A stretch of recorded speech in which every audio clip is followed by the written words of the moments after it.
Hello दोस्तों, आज हम डिस्कस करेंगे चिलबिलेंस। चिलबिलेंस मतलब कि सर्दियों में हाथ या पैरों में इस टाइप की सूजन आना। यहाँ हम डिस्कस करेंगे इसके कॉज के बारे में कि किस कारण से ये चिलबिलेंस होता है और डिस्कस करेंगे इसकी मेडिसिन के बारे में। चलिए दोस्तों शुरू करते हैं। चिलबिलेंस चिलबिलेंस का क्या मतलब होता है? यहाँ पर दो टर्म है। पहला है चिल मतलब होता है कोल्ड या ठंड होना।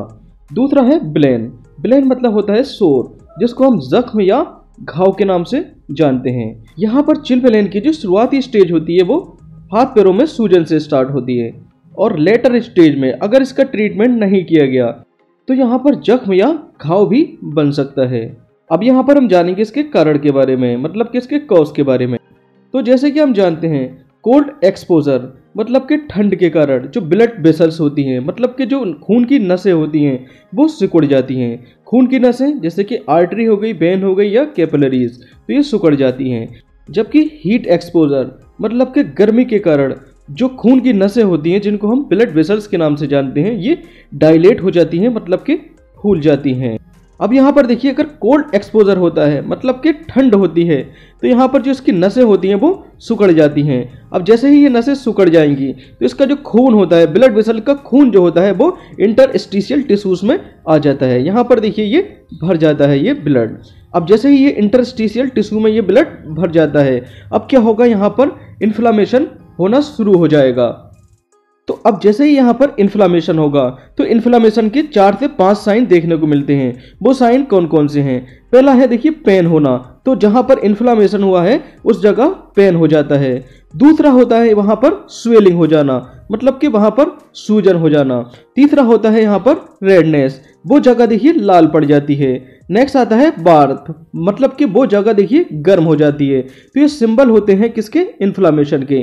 तो इन सिंबल से आप पहचान सकते हैं कि यहाँ पर इन्फ्लामेशन हुआ है। तो जैसे ही देखिए यहाँ पर इन्फ्लामेशन हो जाता है तो इन्फ्लामेशन के जो कारण है क्या क्या है, यहाँ पर देखिए दर्द होना शुरू हो जाएगा, यहाँ पर स्वेलिंग हो जाएगी, मतलब कि यहाँ पर सूजन हो जाएगी और ये जगह रेड हो जाएगी, गर्म हो जाएगी और यहाँ पर इचिंग हो जाएगी। इचिंग मतलब कि खुजली होना। और यहाँ पर जो चिलबिलेन की सिचुएशन है वो लगभग 1 हफ्ता से लेकर 3 हफ्ता तक बनी रहती है।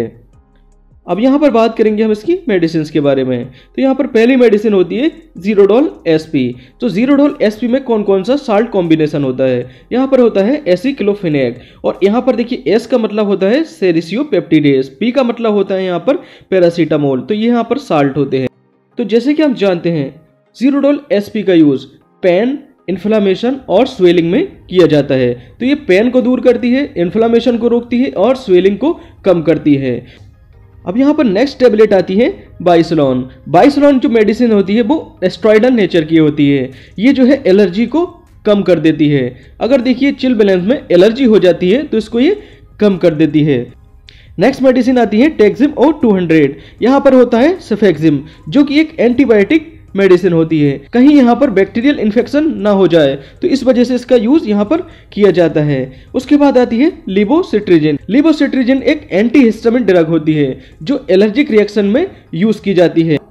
अब यहाँ पर बात करेंगे हम इसकी डोज के बारे में। तो ये चारों टैबलेट जो हैं सुबह शाम देनी पड़ती हैं एज अ BD, मतलब कि 4 सुबह और 4 शाम, और इसको लगभग आप 2 से 3 दिन जो है ट्रीटमेंट में लेंगे। नेक्स्ट आता है ऑइंटमेंट, जो एक होम्योपैथिक मेडिसिन होती है जिसका नाम होता है हेमामेलिस। तो इस हेमामेलिस का यूज जो है आप चिलबिलेंस वाली जगह सुबह शाम कर सकते हैं। तो ये कहाँ पर यूज होती है? ये अल्सर मतलब कि छालों में यूज होती है और चिलबिलेंस में इसका यूज कर सकते हैं। Okay, thank you.